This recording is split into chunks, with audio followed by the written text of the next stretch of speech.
Coucou tout le monde et bienvenue dans la rubrique On parle numéro.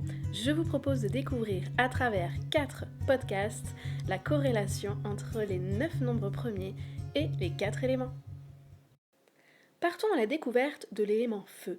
Mais quels sont les nombres en corrélation avec l'élément feu? Eh bien ce sont le 2 et le 7.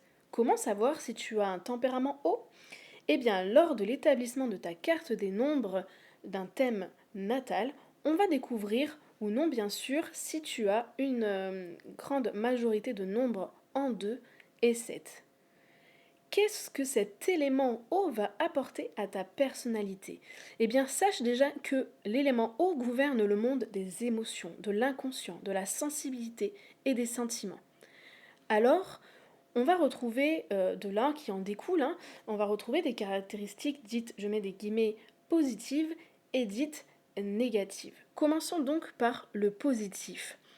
On va découvrir une personnalité qui va avoir une intuition assez développée, une très grande émotivité, une grande réceptivité aussi au monde qui l'entoure.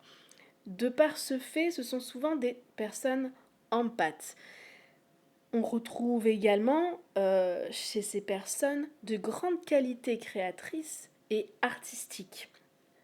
Et je trouve que ça en découle, ou du moins c'est en lien, on constate que ce sont des personnes qui ont une imagination très très féconde. Voilà, et comme je le disais, l'élément eau gouverne le monde de la sensibilité, donc ce sont des personnes qui sont très sensibles. Voilà pour ce qui concerne les caractéristiques positives. En ce qui concerne les caractéristiques un peu moins fun, on va retrouver chez ces personnes dans ce tempérament-là, attention pas chez tout le monde, parce que parfois les caractéristiques négatives, on va les retrouver plutôt chez les personnes qui ont soit un karma en 2 ou en 7, ou des personnes qui auront une certaine tendance à vivre les choses d'une manière plus négative. On peut aussi osciller entre les deux, entre le positif et le négatif. Donc, pardon pour ce petit aparté. Je reprends donc les caractéristiques dites un peu plus moins fun, on va dire. Donc, on va retrouver des personnes qui vont avoir une tendance à se bercer un peu d'illusions, une tendance un peu à la dépression, à se laisser aller. Ce sont des personnes qui sont sujets à la cyclothymie, c'est-à-dire que du coup elles passent d'une émotion à une autre un peu sans transition. Attention à ne pas non plus trop l'apparenter à la bipolarité, même si effectivement il y a une ressemblance, mais je ne suis pas psychologue et je ne tiens pas du coup à poser ce genre de mots dans mes podcasts, bien sûr.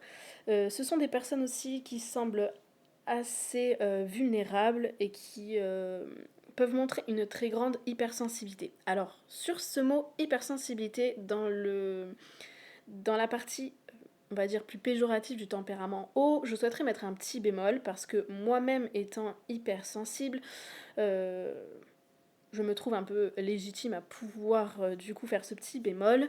J'ai effectivement pendant des années vécu cette hypersensibilité comme quelque chose de négatif, mais aujourd'hui sincèrement ce n'est plus le cas. Donc je pense que tout dépend où en est la personne et comment elle utilise son hypersensibilité. Effectivement, soit ça peut l'amener vers un état un peu plus dépressif ou à vivre les choses d'une manière très puissante, mais dans le côté négatif. Mais elle peut aussi tout à fait vivre les choses d'une manière très très positive et du coup transformer cette sensibilité en un atout du coup pour faire les choses, pour rencontrer les gens, etc. Enfin, dans sa vie en général. Voilà. Donc, je rappelle que ce sont des caractéristiques générales, que l'être humain ne se résume pas à un seul nombre. Bien sûr, nous sommes beaucoup plus complexes que cela. Si tu as aimé, n'hésite pas à mettre un petit pouce en l'air, à me dire en commentaire si toi-même tu as un tempérament haut et que tu te retrouves un petit peu dans ces caractéristiques. Je t'invite également à découvrir les 3 autres podcasts sur les éléments et je te dis à très vite.